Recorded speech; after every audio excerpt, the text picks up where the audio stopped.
Hemos venido desarrollando esta segunda carta que escribe Pablo a los Corintios y hoy día nos toca un tema nada fácil, porque solamente 2 versículos, pero yo voy a predicar 5 puntos de esos 2 versículos.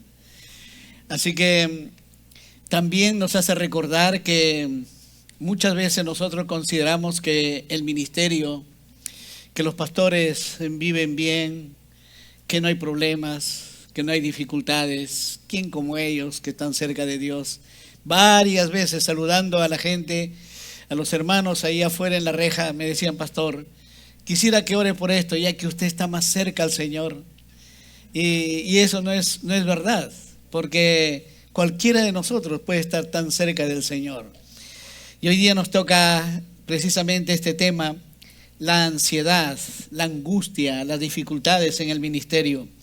Y en estos versos solamente 12 y 13 nos hablan de justamente lo que vivió el apóstol Pablo. Ahora, cuando hablamos del apóstol Pablo, sin lugar a dudas, todos lo consideramos como un líder admirable, al cual Dios lo llamó, lo levantó y lo usó de una manera muy singular, muy singular. Algunos han dicho que Pablo es mucho mejor que San Agustín, que Anselmo de Canterbury, que de Tomás de Aquino, que de Martín Lutero, que de Juan Calvino, que Jonathan Edwards. Imagínese usted la calidad de siervo que era el apóstol Pablo. Sin embargo, él no estaba exento de problemas y de dificultades. Pablo en su labor, por ejemplo, como pastor, no tiene igual. Uno puede ver la calidad de pastor que era. Dice: me acuerdo de ti en mis lágrimas cada día.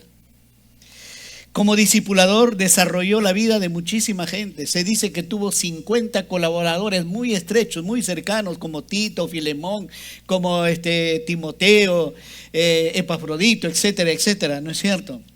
Como evangelista sencillamente era admirable. Revisar ese discurso en Atenas a todos los predicadores nos deja con la boca abierta, conociendo un hombre que tenía la sensibilidad para ubicarse bien en el auditorio que le correspondía. Como misionero, caminó y transitó caminos, abrió puertas y plantó muchísimas iglesias. Y qué duda cabe que fue inspirado por el Espíritu Santo para escribir una buena parte del Nuevo Testamento.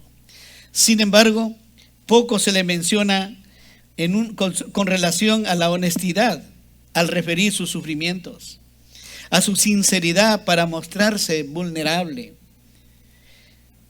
su cansancio frente a las pruebas y su abatimiento por los desafíos. Fue un hombre abrumado por el peso de las dificultades. Es bueno meditar y detenerse un rato en esos silencios que hace Pablo o en esas estadías dificultosas que tienen. Sintió temor como cualquiera de nosotros, de una manera muy cercana, muy íntima y muy profunda, por supuesto. Su alma también experimentó el quebranto. La muerte se le cruzó varias veces, haciéndole sentir el aguijón de la angustia. En estos 2 escasos versículos que me toca predicar, vamos a ver uno de los momentos de mayor angustia en su vida. Quizá una de las preguntas que tendríamos que hacernos para poder entender el tema es: ¿qué es lo que produjo a Pablo angustia en el ministerio? ¿Qué es lo que produjo a Pablo esa insatisfacción, o como lo llama aquí, esa ansiedad que sufrió en Troas? Y la respuesta lo vamos a dar, como dije, en 5 partes. Las 2 primeras provienen del contexto. No toca el verso 12 ni 13, y lo he hecho precisamente para que todos pudiésemos entender a qué nos estamos refiriendo. Y los 3 puntos finales, sí, al verso 12 y 13. Oremos un instante y pidámosle a Dios que nos ayude a entender este tema y poder compartir también con otros cuando se encuentran en serias dificultades o en momentos de tránsito peligroso en sus vidas.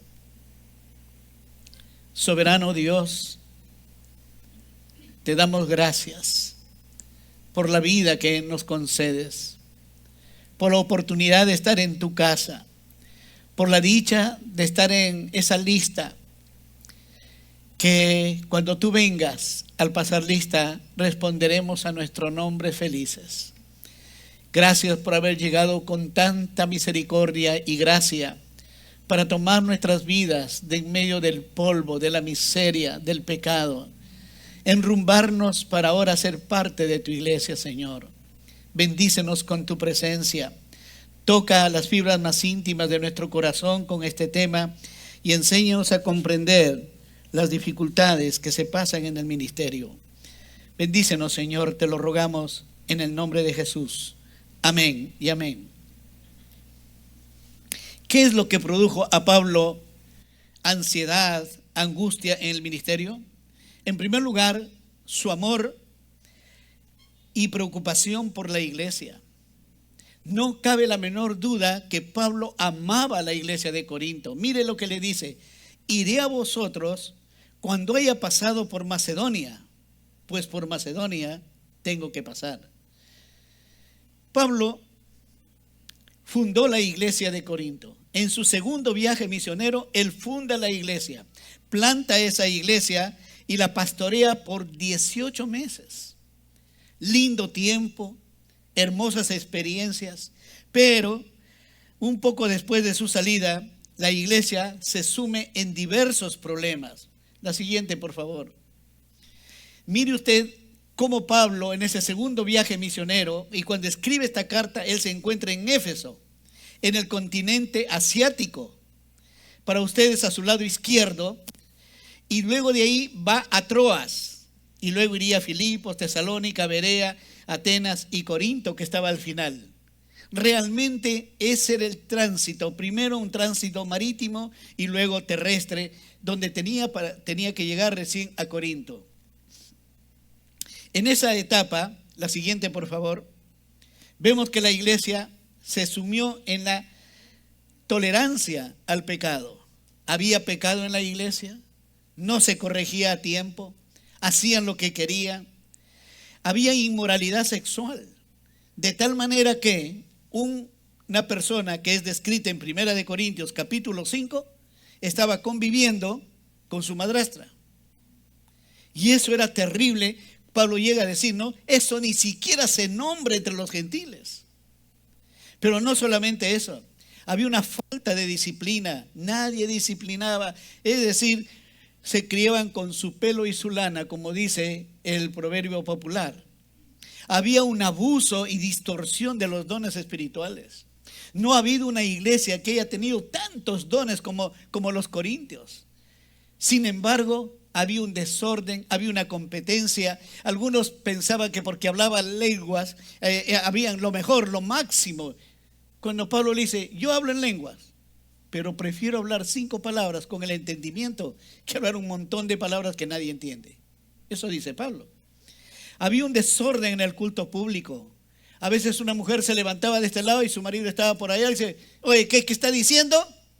Entonces por eso Pablo dice, no permito a la mujer que hable en público, que calle en la congregación. Que le pregunte en su casa, saliendo, como sea, pero no genere ese desorden.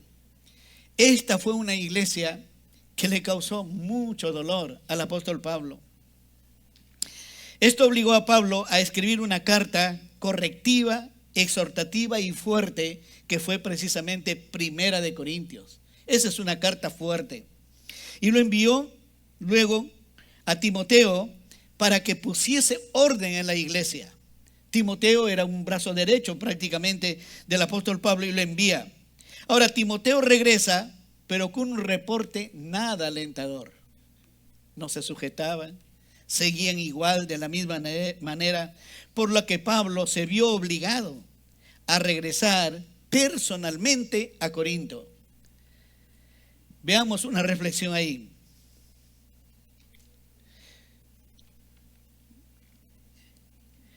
El versículo está bien, el versículo, para que veamos la calidad de amor que tenía el apóstol con esta iglesia.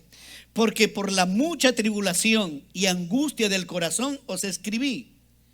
Escribe motivado porque estaba muy atribulado por el comportamiento de ellos. Angustiado en su corazón, os escribí con muchas lágrimas esa carta llegó con manchones, con borrones de lo que Pablo lloró sobre ella. No para que fueseis contristados, ese no era mi propósito, sino para que supieseis cuán grande es el amor que os tengo. Sin duda Pablo amaba a la iglesia. Muchas veces Pablo escribe y dice: me acuerdo de ti cada día con mis lágrimas, orando por determinadas personas. Fue un pastor sin igual realmente. La siguiente: es el corazón de un padre para con sus hijos. Es el corazón de un pastor para con su iglesia. Es un escrito que está impulsado por el corazón que mientras escribía estaba llorando. Era el corazón de Cristo latiendo en el corazón de Pablo. Esa es la carta. Segundo punto: también le produjo angustia su fracaso en la corta visita que fue a la iglesia. Mandó la carta, seguían igual, mandó a Timoteo, la situación era peor, entonces dijo: yo mismo voy. Y dice: mas algunos están envanecidos, como si yo nunca hubiese de ir a vosotros. Por eso decimos que esta es una carta como si un padre estuviera escribiendo a sus hijos. Yo he tenido 3 hijos en la vida y habíamos determinado que el día miércoles era el día de limpieza, empezando un servidor, limpiando el jardín afuera, la cochera y mi oficina. Luego a mi esposa le tocaba la sala, el comedor y nuestro dormitorio. A mi hija Keila le tocaba limpiar la cocina, su cuarto. A mi hijo Paul le tocaba limpiar todos los pasadizos y las escaleras. Y a mi hijo Daniel le tocaba los baños. Uno siempre abusa del último, porque no dice nada, no pueden defenderse. Y entonces todos teníamos que hacer algo. Más de una vez recibí una llamada de Keila: papá, mira qué hora es, 5 de la tarde. Paul hasta este momento no limpia las escaleras, no limpia los pasadizos. Ya hemos limpiado los cuartos y él mete el sucio porque las escaleras están sucias. Yo le llamaba: Paul, ¿piensas que nunca voy a volver a casa para corregir? ¿Por qué, papá? Me decía. Tú puedes volver en cualquier momento. Es que no estás haciendo tu tarea. Papá, ¿cuándo es el día de limpieza? Miércoles, pues. Para tu conocimiento, papá, el miércoles termina a las 12 de la noche.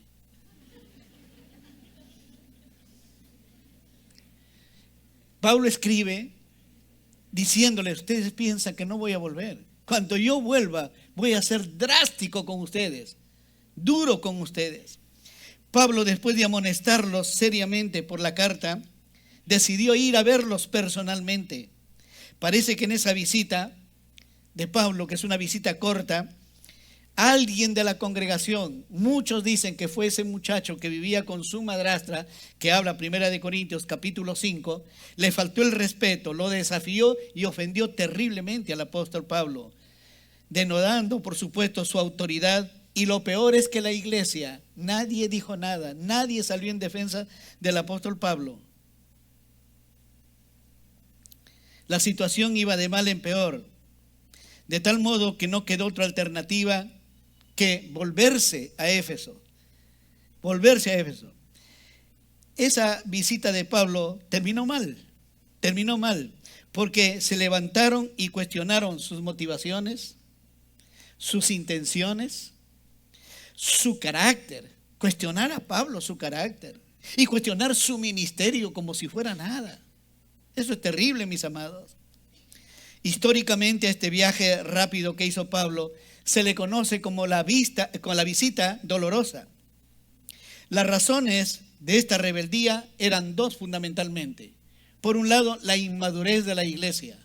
Era una iglesia joven con 18 meses, tal vez 2 años de funcionamiento, y entonces era inmadura, por un lado.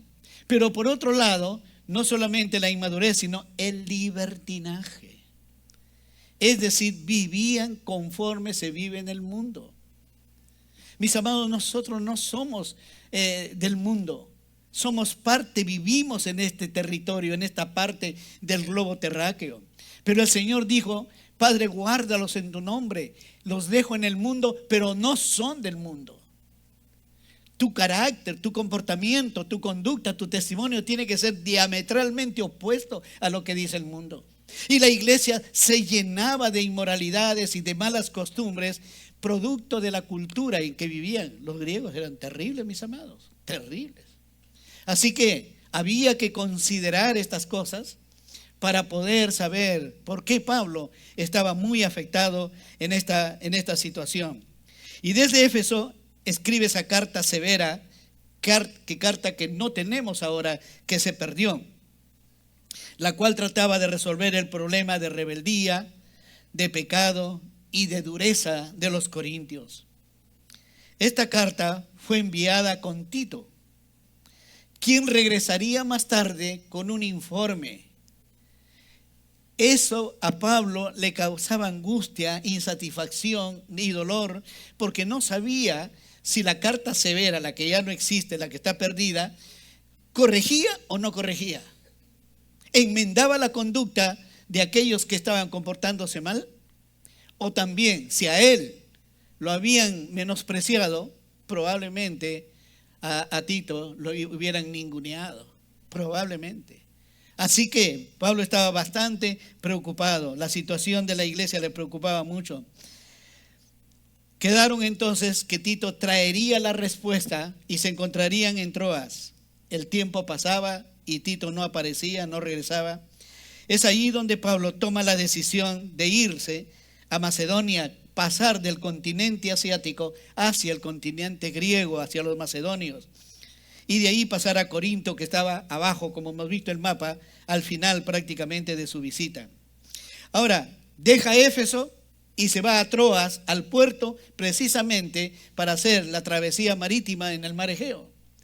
Troas era un puerto muy importante, el puerto donde daba salida y también llegaban gente de un continente al otro.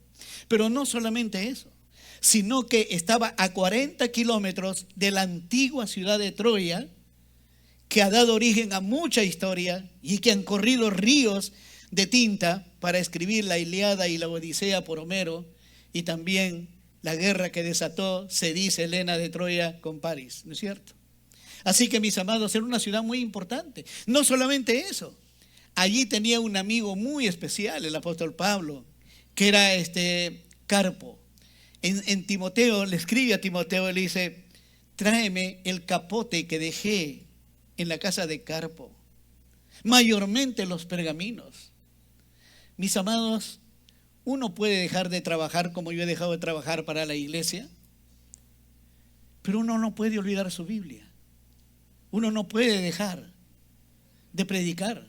Acabo de venir de un viaje corto de vacaciones en Caraz y estuve predicando en una iglesia. La dignidad de la palabra te obliga, te impele a seguir predicando lo que Dios te está mandando. Así que Pablo, mis amados, en esa ciudad era muy importante. Y fíjese, le dice a Timoteo: por último, Timoteo, si no puedes traer la ropita que dejé, lo poco que tengo, no te olvides los pergaminos. Cuán valioso era la palabra.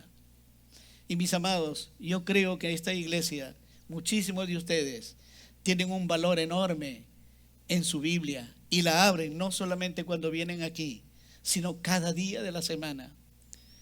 Nosotros llegamos en Caraz a una familia que no nos conocía, que tiene una prima en la congregación, y fuimos para que nos oriente dónde podemos, dónde hay un hotel, dónde podemos estar. Y esta persona nos invitó a su casa, a quedarnos en su casa. Entonces yo, como una recompensa, les animé: podemos levantarnos mañana temprano para estudiar la palabra juntos. Me dijo que nosotros a las 7 de la mañana ya estamos en el trabajo. Entonces a las 6 ya estamos yendo al trabajo. Entonces a las 5. Yo quería que esa familia conociera la palabra. Y entonces esa familia, 2 días, he predicado con ellos en un devocional a las 6 de la mañana. Y ha sido una enorme bendición. El último día para venirnos dejaron su trabajo, no dejan el trabajo, no dejan el trabajo. Viven como japoneses, viven en el trabajo y mueren en el trabajo. Y dejaron todo eso para servirnos, para invitarnos, para llevarnos a pasear, para hacernos sentir parte de su familia.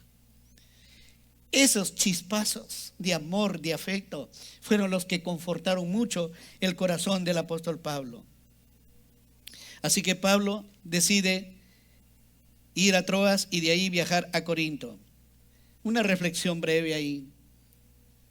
Los problemas de Corinto habían manchado el honor, la reputación del apóstol Pablo, generando una tensión entre Pablo y la iglesia a quien amaba. Ya lo hemos visto. Este conflicto era capaz, dice un comentarista, de secar los huesos de cualquier predicador. De secar los huesos de cualquier predicador. 40 años he trabajado en esta iglesia. Muchas veces, no una, varias veces. Quizá la palabra muchas es demasiado, pero varias veces pensé que esa era la última semana que estaba ministrando. Por los problemas, por las dificultades, por las confrontaciones, por las incomprensiones. No es fácil, mis amados. Usted no sabe cómo llega un pastor aquí. Puede llegar totalmente deshecho y está en la responsabilidad de edificar vidas. No es fácil. La siguiente, por favor. Tercero, ¿qué le produjo angustia? El que no pudo predicar como le hubiera gustado predicar. Pablo, un tremendo predicador, una somera predicación del evangelio. Dice, cuando llegué a Troas, viajando de Éfeso hacia Troas para tomar el barco, cuando llegué a Troas para predicar el evangelio de Cristo, Pablo no inició su viaje de una manera improvisada, agarrando cosas, ya vamos de una vez mejor. No, en desesperación tampoco. Cierto que pasaba angustia, pero un viaje planeado. ¿Para qué? En primer lugar, para visitar todas las iglesias que él había fundado. Y en segundo lugar, obviamente, para poder acercarse al lugar donde habían quedado, encontrarse precisamente con su hermano Tito. Así que va Pablo, y usted puede darse cuenta, mis amados, él quería seguir predicando la palabra a pesar de las dificultades que había vivido en Éfeso. Mire el texto que sigue. Porque, hermanos, no queremos que ignoréis acerca de nuestra tribulación que nos sobrevino en Asia, específicamente en Éfeso. Pues fuimos abrumados sobremanera, más allá de nuestras fuerzas, de tal modo que aún perdimos la esperanza de conservar la vida. Qué tremendo habrá sido. Imagínate cómo Pablo sale de Éfeso. 3 verbos: atribulado, abrumado y con amenazas de muerte.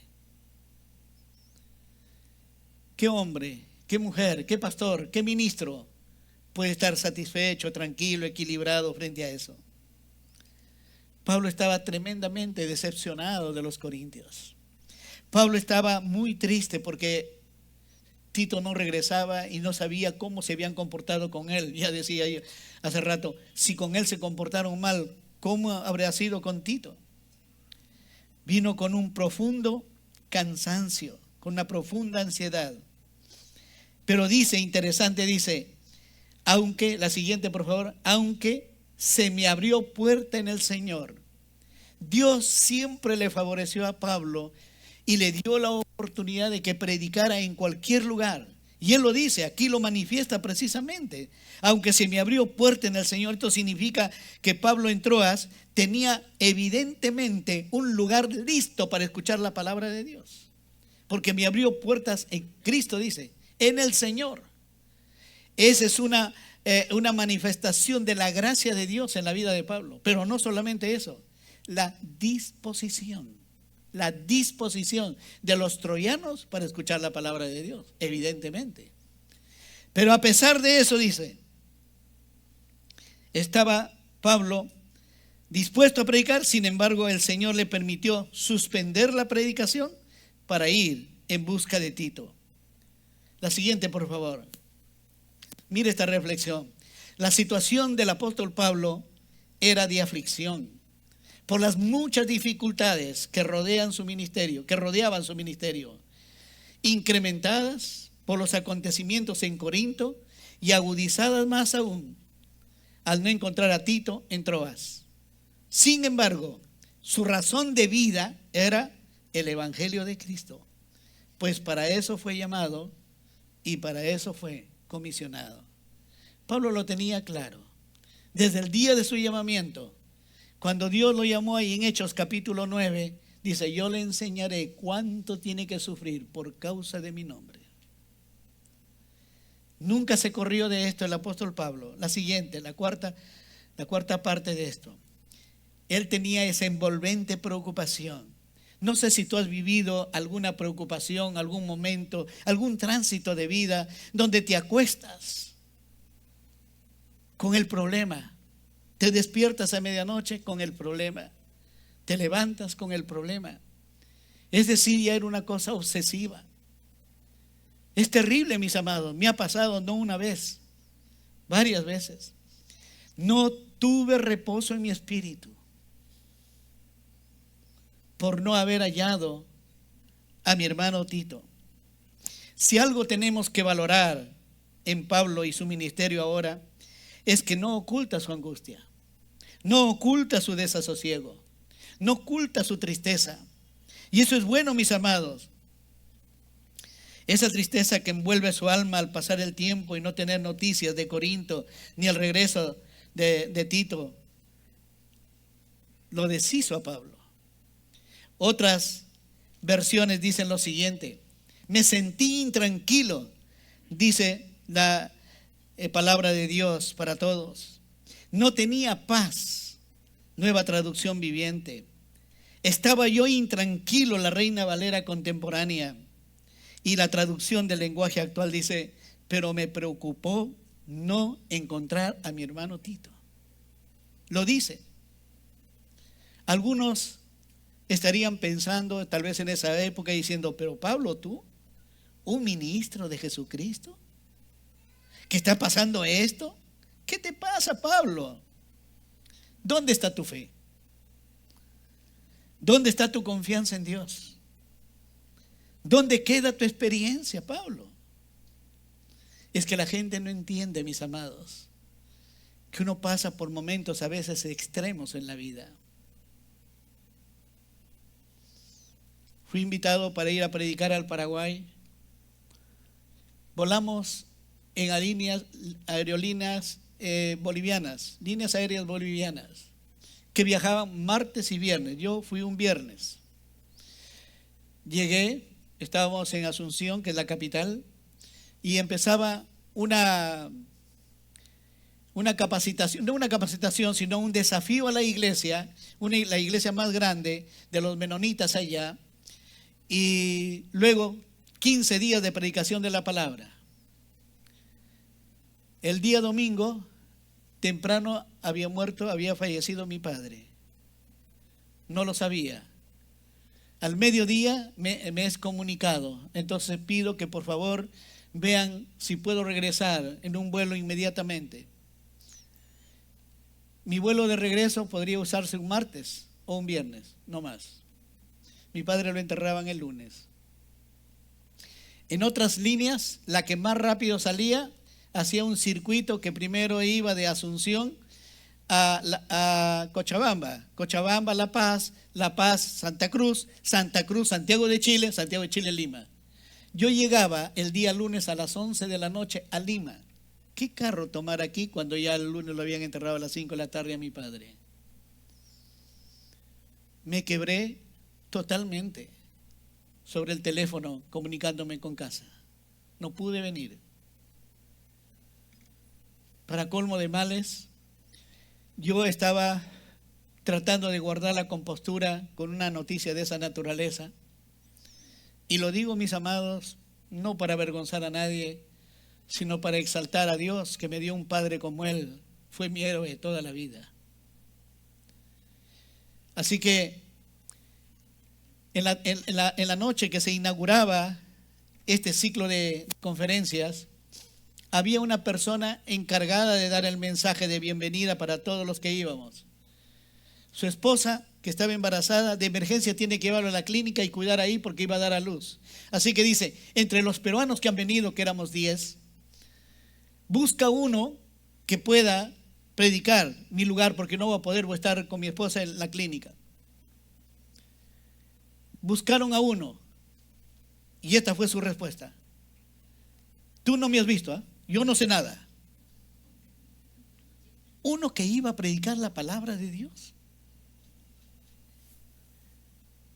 Entonces volteó su rostro a mí y me dijo, usted pues pastor. Y yo estaba con el dolor encima y le digo, ¿y sobre qué predico? Pastor, predique lo que está viviendo, lo que está pasando. Entonces yo reviso en la tarde un salmo y comienzo a preparar un tema que se llamaba el sentido trágico de la vida. Y me voy con el sentido trágico de la vida a la reunión. 1,200 personas. La alabanza, y luego pasa a presentarnos al grupo de 10 que habíamos ido y dice, una alabanza más, y luego pasa el pastor Vicente Alcántara, que ha venido desde Perú para darnos un mensaje de ánimo, un mensaje que nos lleve a conquistar Asunción para Cristo. Che, yo lo miraba, el sentido trágico de la vida.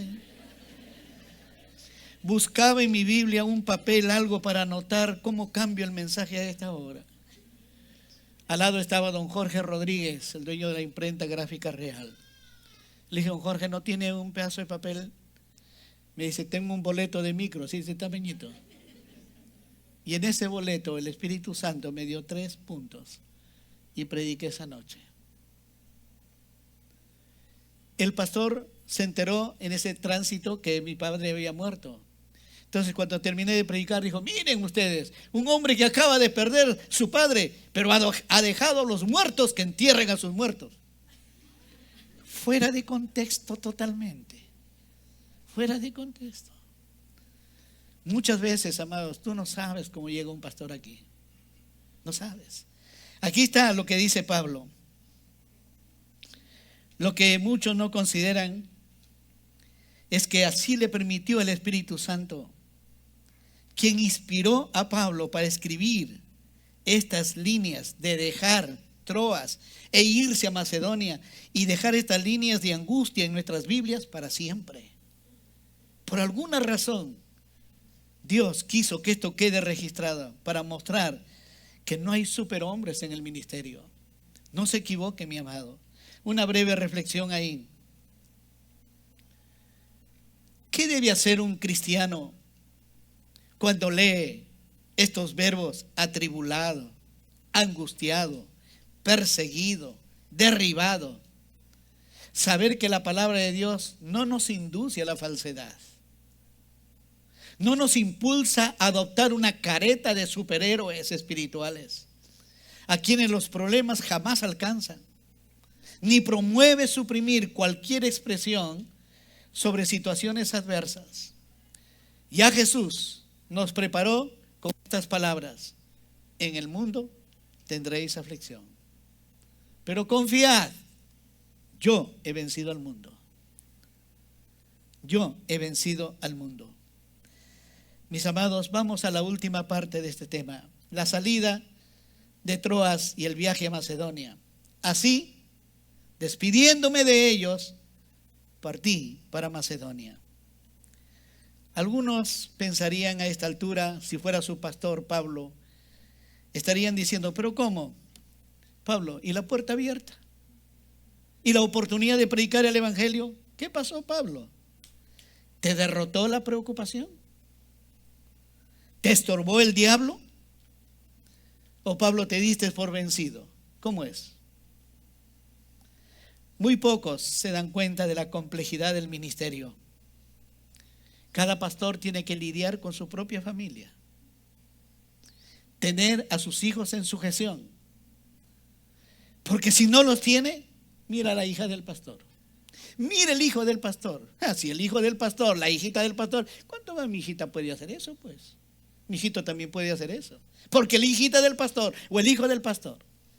Pocos entienden, mis amados, lo que vivimos los pastores. Aparte de eso, mantener una iglesia viva como esta. Una iglesia preciosa como esta. Y tener una lucha espiritual que muchas veces uno no refiere. La siguiente, por favor. Esa imagen, esa fotografía, corresponde a junio del año 2019. La Alianza no tiene iglesias en Otusco, Santiago de Chuco y Bolívar. Son 3 provincias y Cascas todavía que no tiene, que son provincias de la libertad. Nos animamos a ir para ver, hacer un estudio de investigación y ver las posibilidades futuras de plantar una iglesia allí.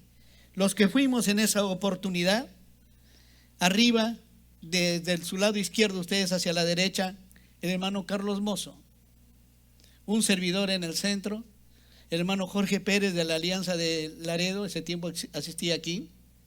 Abajo, el general Roberto Frontado, hoy día ya en la presencia del Señor.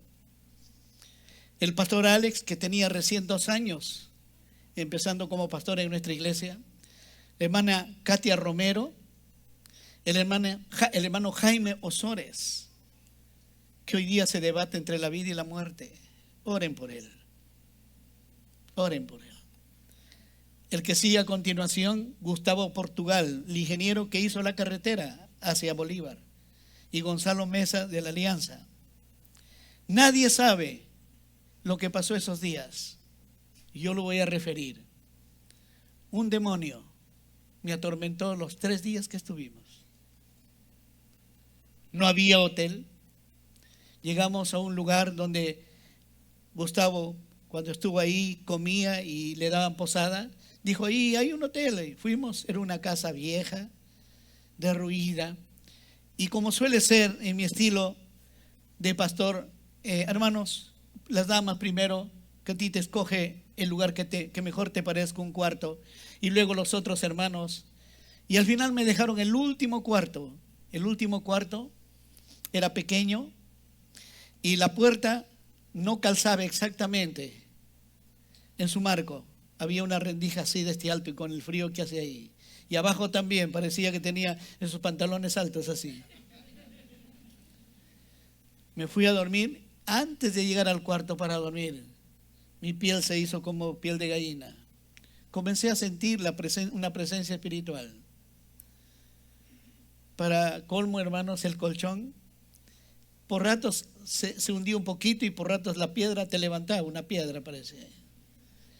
Así que yo dormí así un poco quebrado, no pude dormir, me senté porque una presencia demoníaca estuvo ahí. Terminando mi cama estaba ahí, con la luz prendida, orando, reprendiendo. No le dije a nadie, porque no quería desalentar a ninguno. No es fácil, amados. Pablo lo habrá sentido muchísimas veces. Bolívar es una ciudad entregada al demonio y entregada al adventismo. El día sábado nadie trabaja, nadie trabaja. Nadie trabaja. Es terrible, es terrible. Pablo vivió esas aflicciones y encima no hallar a Tito y la preocupación de lo que estaba ocurriendo en Corinto, cómo sería la respuesta de ellos. Eso no le permitió a Pablo seguir con la predicación de la palabra en Troas, sino que cruzar el mar Egeo y llegar a Macedonia para buscar a Tito. Por eso no debe de sorprendernos. Estos versículos, amados, genuinos, reales, sinceros, que traducen la aflicción, el dolor, la preocupación, o que a veces registran padecimientos o enfermedades que sufren determinados siervos.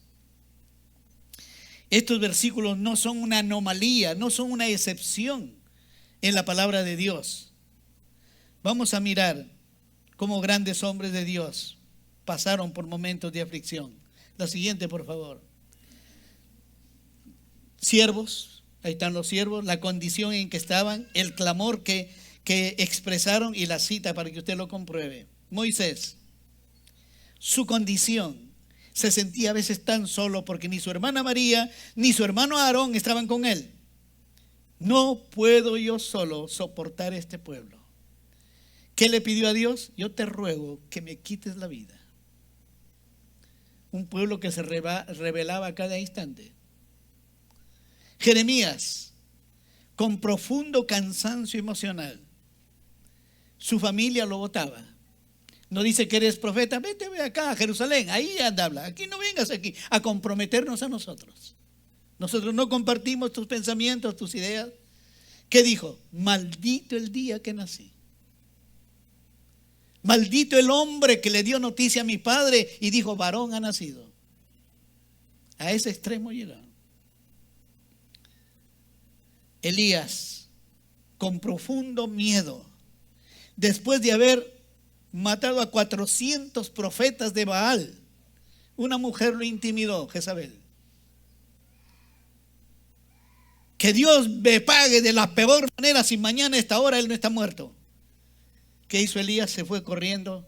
Basta ya, oh Señor, quítame la vida. Y Job, con profundo dolor insoportable.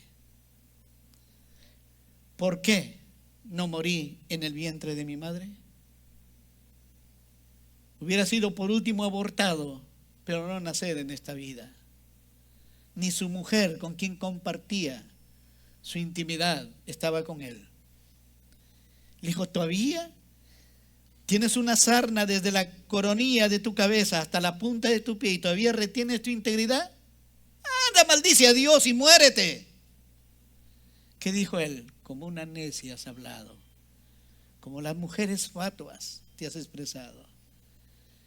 Dios dio, Dios quitó, sea su nombre bendito. En todo esto no pecó Job. Mis amados, esta es la vida de muchos pastores, de muchos líderes. La siguiente, por favor. La Biblia no es un libro de héroes fuertes, es la vida de personas quebrantadas a quien Dios nunca abandonó, ni ellos tampoco, jamás abandonaron o dejaron el ministerio. Yo podría estar tranquilo en mi casa, pintando, que me deleita. He pintado estos últimos días dos pinturas he hecho. Gracias a Dios que el talento no se ha evadido. Y he podido volver a pintar con mucho gozo, porque también es un proverbio, es una oración para Dios. Porque la habilidad me lo dio Él. Así que contento, yo podría estar ahí metido, pero donde me llamen para predicar, ahí estoy. Sencillamente por una razón. Porque le debo tanto que no sé cómo pagarle.